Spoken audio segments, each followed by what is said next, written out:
Welcome to part 2 of What If Obi Wan said hi there rather than hello there.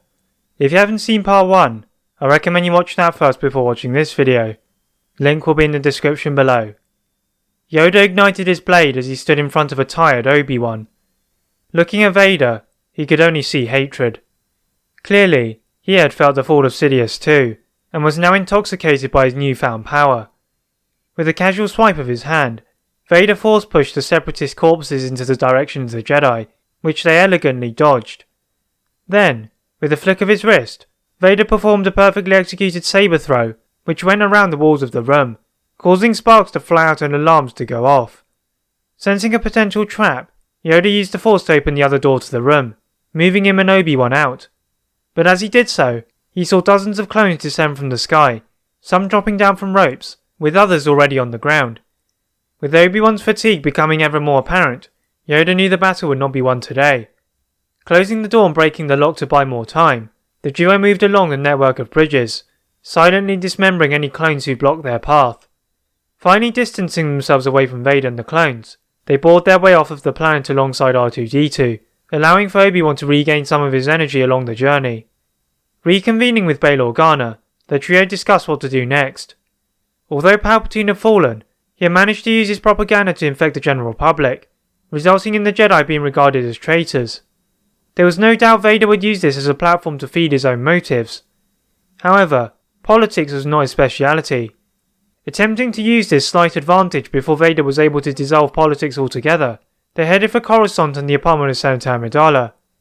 Landing an airspeed atop the veranda landing platform, the trio head inside where C-3PO is waiting. C-3PO beckons them to the secondary chamber, where Padme is frantically pacing back and forth. At the sight of the Jedi, Padme lunges towards Obi-Wan, and immediately starts interrogating him for Anakin's location. Obi-Wan maintains sufficient calm, and states that Anakin had turned to the dark side. As Padme convulses violently in horror and disbelief, Yoda puts her into a meditative sleep, not wanting to affect the livelihood of the children. But as he did so, the trio could hear the distinct sound of blaster fire from nearby. Peering out of the window, they see masses of clones marching towards the Senate apartment complex adjacent to the one they were in. The Jedi were too late. Vader had already moved to establish a political stronghold over the galaxy. Thinking quickly, Yoda sees off Bail Organa, who along with the sleeping Padme, take an airspeeder on the way to his personal hangar, along with the droids, and they subsequently make their way back to the Tantive 4.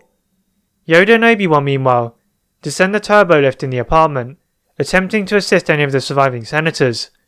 However, the turbo lift suddenly stops with a jolt, suspending the Jedi in the air. As the clones notice the Jedi, they begin firing at the lift, shattering the transparent steel windows. Inside the lift, the Jedi use the Force to shield the shards of glass and push them away back towards the clones, piercing their armour with debilitating effect. Jumping down from their ruined lift, they begin to dispatch the clones, slowly moving inside to check for any remaining senators.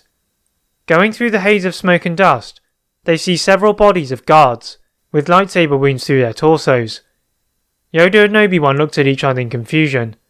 Sprinting further along the complex in an attempt to catch up with the assailant, they are stopped in their tracks by a familiar cough.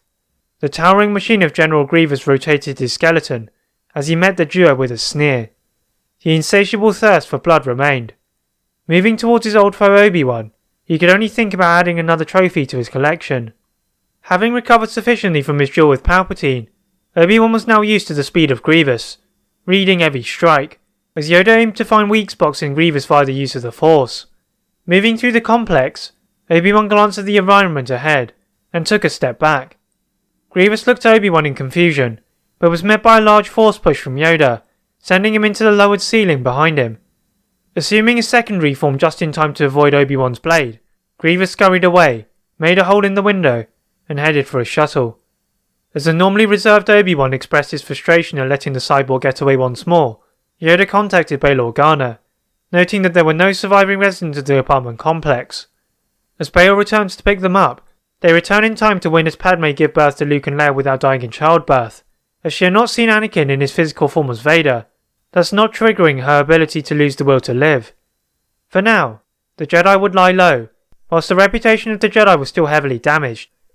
Vader and Grievous continued to decimate the galaxy, as they formed an unusual alliance, but little did they know that the Jedi were in the shadows. The Sith were now the hunted. That is it for part 2 of What If Obi Wan Said Hi There rather than Hello There.